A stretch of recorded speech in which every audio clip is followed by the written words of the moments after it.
चलो next point, that is point number 15, solvent.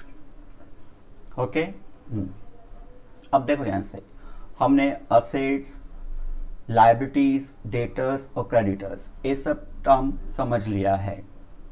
इससे कहीं ना कहीं कनेक्टेड सॉल्वेंट और बाद में हम लोग इनसॉल्वेंट टर्म क्लियर कर लेंगे अकाउंटिंग टर्मिनोलॉजी में। अब सुनो ध्यान से, कंपनी के पास या बिजनेस के पास असेट्स है,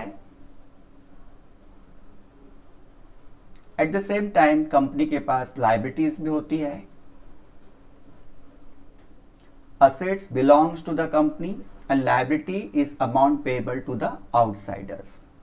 Assets हमारा है और liability जो हमने बोरो किया है उसको रिटर्न करना है। ठीक है, थोड़ी देर के लिए समझो जिनसे भी हमने पैसा लिया है वो सब आके खड़े हो गए, सर हमारा पैसा वापस करो, हमारा पैसा वापस करो। अब अचानक सभी आ गए, सबके पैसे वापस करने हैं। या ऐसा एग्जाम्पल ले लो कि कंपनी बंद हो गई है, तो जिन्होंने भी हमको पैसा दिए हो गए सब आके दरवाजे पे खड़े हो गए। अब हम क्या करेंगे, हमारे पास जितना भी प्रॉपर्टी है बिलोंग्स टू द बिजनेस उसे बेचेंगे। ठीक है, और उसको बेच के जिनको जिनको पैसे देने हैं, जिनसे हमने उधारी लिया था, उनको रिटर्न करेंगे। सर हमारे पास इतना असेट्स है कि हमने जिनसे भी पैसे लिए थे उनको हम रिटर्न कर सकते हैं। समझो हमने असेट्स को बेचा, बराबर, समझो हमारे पास असेट्स था 50 लाख का, बराबर, और हमको लायबिलिटी देना था 40 लाख, बराबर। समझो हमने असेट्स बेच दिया 42 लाख का, मार्केट वैल्यू उसके हिसाब से 42 लाख में था। अब इस 42 लाख में से हम 40 लाख दे दिए, किसी का पैसा हमने रोका नहीं, सबका पेमेंट किया।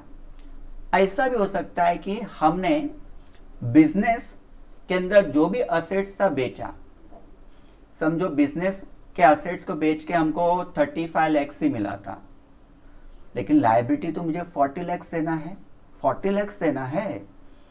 अब क्या होगा, हम क्या करेंगे, घर पे जाएंगे, हमारा पर्सनल प्रॉपर्टी को बेचा और पर्सनल प्रॉपर्टी बेच के हमको 8 लाख मिला, तो बिजनेस की प्रॉपर्टी और पर्सनल प्रॉपर्टी दोनों बेच के मेरे पास कितना हो गया, 43 लाख। अब इसमें से मैं 40 लाख दे सकता हूं। It means I am solvent person, I am solvent person, बराबर। हमारे पास इतना पैसा है कि या तो बिजनेस प्रॉपर्टी और मतलब business property first, there after the personal property, इन दोनों को बेच के अगर मैंने अपनी लायबिलिटी का पेमेंट कर दिया है तो I am the solvent person, तो उसको बोलते हैं अ सॉल्वेंट पर्सन।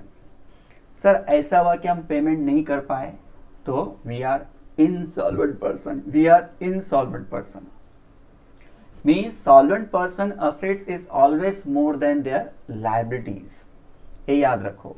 हमारे पास बिजनेस का पास मतलब बिजनेस के असेट्स को बेचा, अगर वहीं से काम हो रहा है चलो अच्छी बात है, I am the solvent person. लेकिन अगर बिजनेस में सफिशिएंट पैसा नहीं मिल पाया तो हम क्या करते हैं, अपने पर्सनल प्रॉपर्टी को बेचेंगे। पर्सनल प्रॉपर्टी बेच के भी पैसा अगर मैं चुकता कर रहा हूं तो I am the solvent person, ये याद रखना है आपको। ठीक है,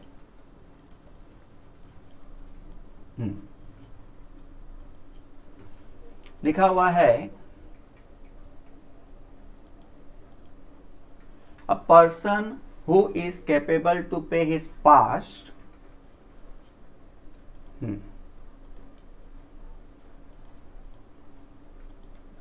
a person who is capable to pay his past and present debts fully from his business property and from personal property is known as solvent.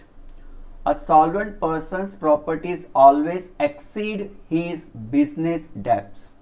उसका assets हमेशा business के debts liability से ज्यादा होगा. His financial position is sound to pay his business debts, financial position हमेशा अच्छा होगा, तो उसे हम लोग सॉल्वेंट पर्सन बोलते हैं। ओके सर, आगे लिखा है for example total assets of mister million is ₹30 lakhs and his total obligation are 21 lakhs. Here financial position of Mr. Million is sound as he can easily pay his total obligation. He is therefore called as a solvent person. इसलिए उसे हम क्या बोलेंगे, solvent person. Solvency of the businessman increases the goodwill of the business. His assets are always more than his liabilities. अब इस line का मतलब समझने की कोशिश करो, बराबर, इस लाइन का मतलब समझने की कोशिश करो कि solvency of the business man increase the goodwill of the business. Market में अगर आप देखो तो आपकी गुडविल जो होती है, रेपुटेशन, नेम, वो चलता है। आप किसी के दुकान में या किसी बैंक से लोन लेने जाते हो तो आपका क्रेडिट वर्थीनेस देखता है कि क्या वो लोन आप रिटर्न कर पाओगे, आपके पास इतनी प्रॉपर्टी या इतना पैसा है कि उस लोन को चुकता कर सकते हो क्या। तो यहाँ पर आपका आंसर आएगा यस सर, मेरे पास इतनी प्रॉपर्टी है कि हम किसी से भी पैसा ले रहे तो हम उसको चुकता कर देंगे। कल को बिजनेस बंद भी हो गया तो भी हमारे पास इतनी प्रॉपर्टी है। बिजनेस की प्रॉपर्टी अगर कम भी पड़ा तो हमारे पास पर्सनल प्रॉपर्टी है, उसे बेचकर भी हम आपका पैसा रिटर्न कर देंगे। इसका मतलब हमारा मार्केट में रेपुटेशन अच्छा चलेगा। लोग बोलेंगे नहीं सर, इस बंदे ने किसी का पैसा डुबाया नहीं, सबका पैसा दिया। तो solvency of the businessman increase the goodwill of the business. His assets are always more than his liabilities. उसका असेट्स हमेशा लायबिलिटी से ज्यादा ही होगा।